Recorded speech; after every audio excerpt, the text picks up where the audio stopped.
Hi, and welcome back. Unless this is your first time, then thanks for clicking on my face. And today's topic of choice is going to be one of my most favorite things that I've been doing for a long time, and that is journaling. And to kind of help me out with my thoughts and keeping them clear, because this is going to be a very scattered little discussion thing, I have my journal to help keep me on track. So my whole journey with journaling started back in 2009. So I've been journaling every single day for 12 years now. And it's been a really good process for me. I've really enjoyed it.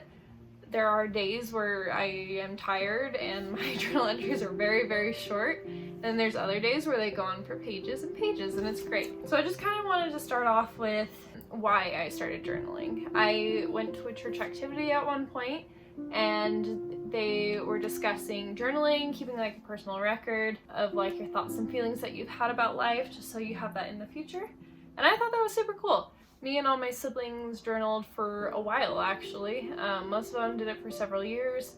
I think some of them might still do it, I'm not entirely sure. And then a few things, so that's kind of like why I started journaling, was just that event. Like I had a few times before, just randomly, but that's what really solidified my wanting to start more often, I guess. I want to discuss a few things that I do actually really love about journaling. The first and obvious one is just the personal record aspect. I have memories that I probably wouldn't have kept in my head if I hadn't written them down.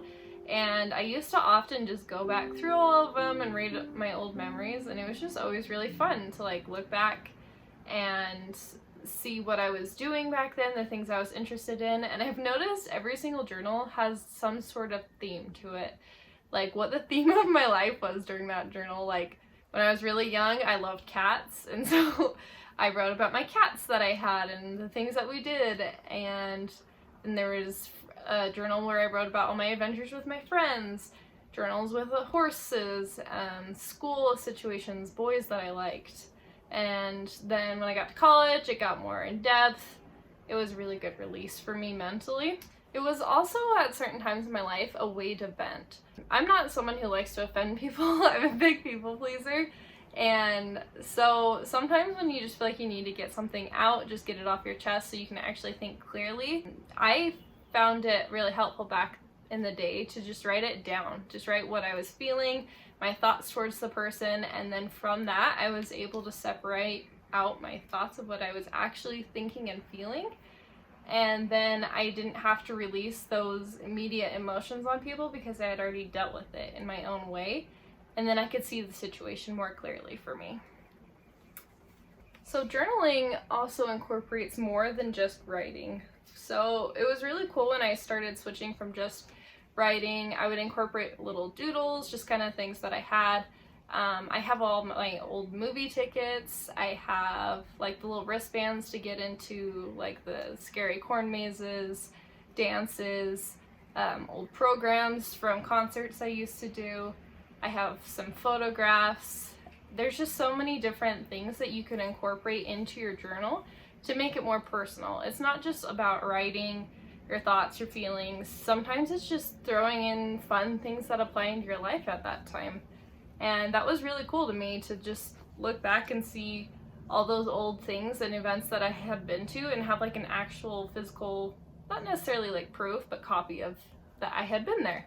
So for me, it's a way to see how I've changed over the years. I love reading back and seeing how cute and like sweet and innocent I used to be. And not that I'm not that way anymore, but just like I would sit there and write about how I was worried about my neighbor I hadn't ever talked to, and how her husband had passed away, and how I was praying for her at night, and just seeing things that have changed. Like I went through a really hard time mentally throughout like high school and beginning of college, where my mental health wasn't great. I had been going to therapy, so I'd write about our sessions and just kind of processing my own thoughts. And so it's been a way for me to be able to see the growth that came from that, and just seeing how much I've changed and how much I've grown to be able to work through my thoughts and feelings better than I used to. And it wasn't just about what I was feeling, but being able to separate out realistically of what's going on in my life.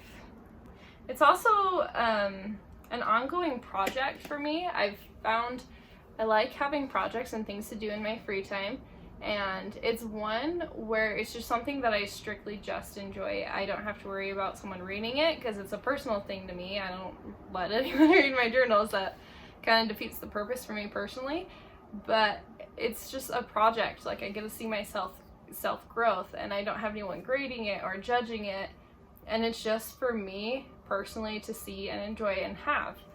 It's also fun to just see kind of how dramatic I used to be in certain ways. It's fun to look back and cringe over my old 12-year-old self being obsessed with Anakin Skywalker or Jacob Black. And it's just, it was so interesting how little things like that impact your childhood in a sense, where you have celebrity crushes or anything else going on. And then it really has just been like a form of therapy. It's a way, like I said previously, you can just sit and write down your thoughts and feelings. And while you're writing those things down, your brain usually thinks faster than your hands can write. And so it kind of, you might start an entry and feel a certain way, and then by the end of that entry, you feel a little bit different towards whatever it is that you're writing about. I found often for me that if I was having a bad day, I'd start with writing about how much I was so upset over everything going on in my life, and by the end I had found some sort of like meaning and understanding of why I was feeling those ways. And it's just really cool to understand and see it on paper, the change that happens in your thought process as you're allowing yourself time set aside to think and feel and write about those things that are going on. I do think that journaling can be overlooked sometimes. It also, for some people, feels like there's like set rules, like, oh, you have to do it every day, you can only write, like, you have to write what you did during the day. And a lot of the times I do. Like, if I don't have anything deep going on in my life, I just write out the things that I did that day and call it good. There's other days where I'll sit and write pages on pages of things that I'm feeling about, and I just need to get stuff off my chest. I've written a lot of poetry in my journals. I went through a phase where I was really into doing that. I would do like weird, creepy designs. They weren't creepy. That was just the phase of life I was in, was just designing things that just fit my personality at the time.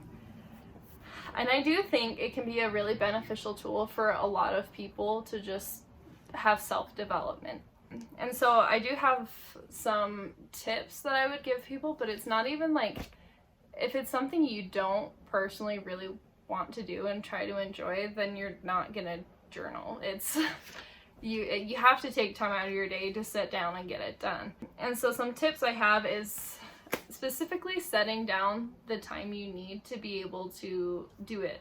And whether your goal is every day, once a week, once a month, whatever it is, you have to set aside time to do it. Because if you just mentally tell yourself, oh, I'm gonna do this one day, or oh, I'll do it tomorrow, you're not gonna do it tomorrow most likely.